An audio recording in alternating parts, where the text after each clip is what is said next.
we were, once Kirk let me know that he was going to go back, needed to go back to New Zealand, wanted to go back to New Zealand, and how that was going to play out, we had put a process in campus to be able to get an emergency waiver to be able to move right away. So, once that all became official, we had already had campus's approval to be able to move quickly. Was Brad like the first guy that came to mind? Was it just a process of, oh hey, I got this great idea, or how did that? I always have a short list. I always have a list going somewhere that if there is an opening on staff, what do I need? And it's not necessarily that you're replacing the person that left.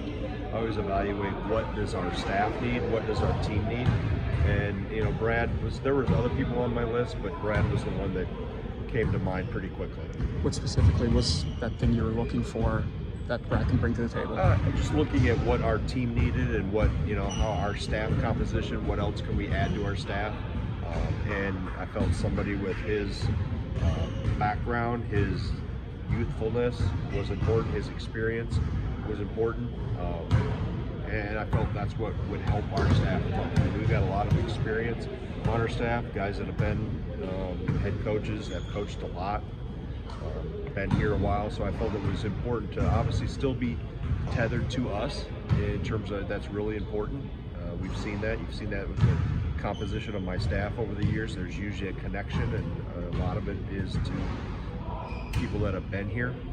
So those two combinations really kind of led me quickly to Brad, and I've had conversations with him over his whole career that he's always wanted to coach, and that's been a goal for him. He wasn't going to play forever, and just the opportunity came about where he wanted to do it when I talked to him about it, and it didn't take long from there. Greg, you have so many new faces on this team this year, transfers, international. How much can Brad help teach you the culture of your program? I think our older guys, have done a really good job of that. Winter, Blackwell, Janiki, guys that have been here. Even my own son Isaac, obviously he's been around it, so they understand. And players that come here specifically through the portal that have been in the U.S. understand what Wisconsin's about. Hayden has a great perspective of what this place is about. Alexis and those that we've talked to internationally, they do their homework, they do their research. Wisconsin basketball is not a secret in Europe, so they come in pretty much with their eyes wide open and understanding, what this place is about. And then really it's in the hands of our older players. They're the gatekeepers, so to speak, that are able to hand down, information and pass on experiences and get guys up to speed quickly. Our older guys have done a great job of that. Always have. That's an ongoing tradition. If there's one responsibility we leave with our upperclassmen, it's to help, those younger guys or new guys through that process and get them on the on-ramp quickly. How can this role be different with Brad? Yeah, it's going to look different. It's not going to be the same. Kirk had his own unique skill set and obviously helped us a lot with the offensive stuff and helped me in terms of what my vision was to build that bridge to it. So that the offensive stuff won't change. I called most of it last year. We were able to get great insight into where it needed to go and help with that. So obviously we're grateful to Kirk for how he helped us get to where we wanted to get to and do it probably faster than I would have anticipated.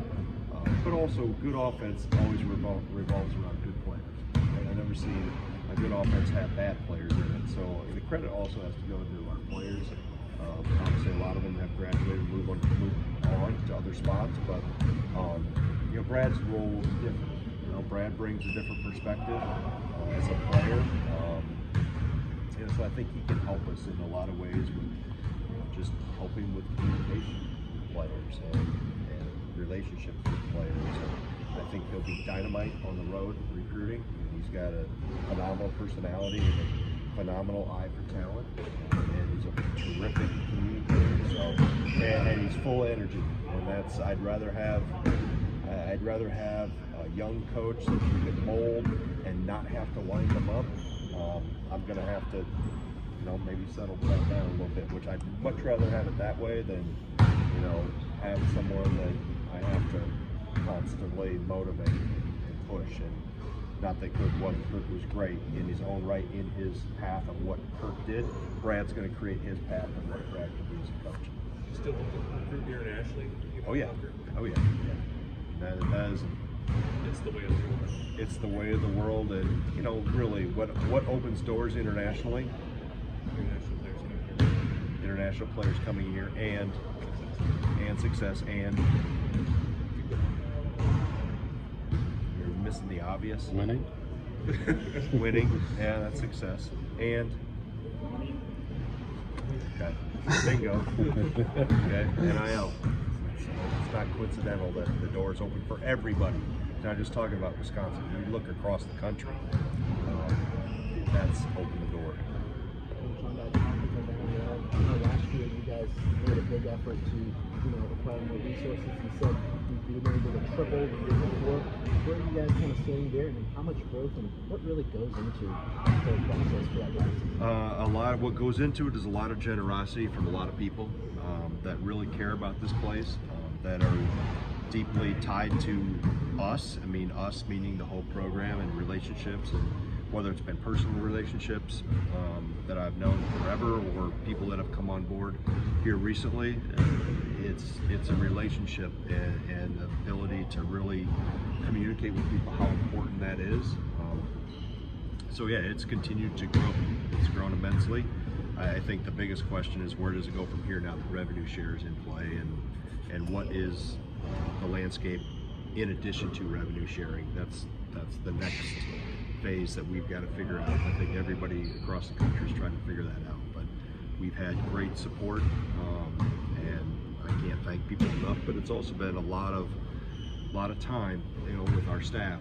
Whether it's meeting with people, doing events with people, connecting. We've tried to be very intentional about reaching out and spending time with people and making sure they understand how important this is to our program to sustain the success we've had, but also how much we appreciate their commitment, because they want to see us continuous to see us be really good. You had a line in the release about Kirk and Brad that you were eager to find ways to keep Kirk involved in what you were building. I guess, what do you mean by that? Well, I mean, if there's a point, and obviously it's going to be 7,000 miles away, and I completely understand, between family that wasn't going to make the permanent move here, wanted to stay in New Zealand as much as possible, and these business aspirations of what he's already acquired business-wise. Really, that was his future, and that was his dreams, and his passion was in the private business, specifically in New Zealand. So, Kirk will always be one phone call away if we need me. But in terms of the position that Brad came in to fill, it was, I needed boots on the ground here. I need an extra guy in the foxhole, so to speak, with us every day, and up in our office helping us with things, and obviously transcends to the floor. So Kirk wasn't able to do that. So this position is created to have in person and here in a full-time position. So Kirk will help out however he can remotely.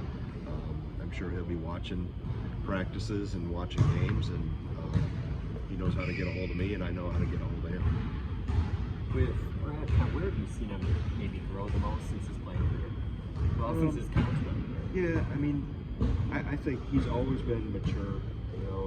I've always said he's one of the best leaders I've ever coached, and he was like that from day one. I think he understood, he learned as he came through his career that you have to lead in different ways based on the people in front of you you're trying to lead.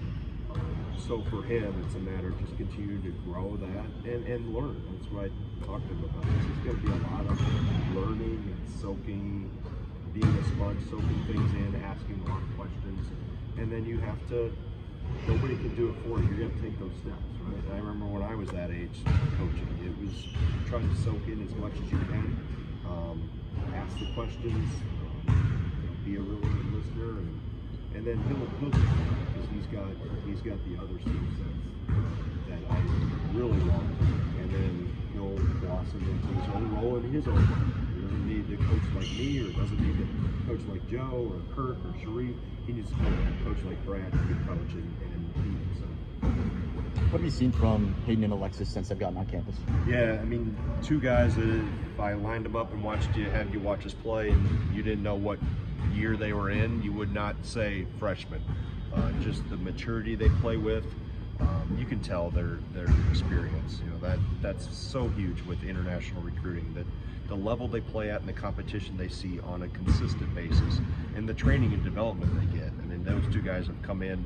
We both got here late August when I was in Croatia for our daughter's wedding, and hit the ground running. I mean, they said they both have fit in really well, picked things up really quick, but also have played in what we're doing. So it's, you know, Alexis is one of our better bigs in terms of understanding the concepts of the ball screen, because he's been doing it since he was 12 years old. So there's an advantage to that, even though he's technically labeled a freshman. Him and both Hayden's experiences that they've had are beyond likely what a U.S. freshman would have. Coach, for someone of your experience, what is the growth and learning curve as a head coach coming year by year, and where do you kind of go to in the offseason, maybe this offseason, where you're trying to go? I watch a lot of film, you know, and specifically maybe not us.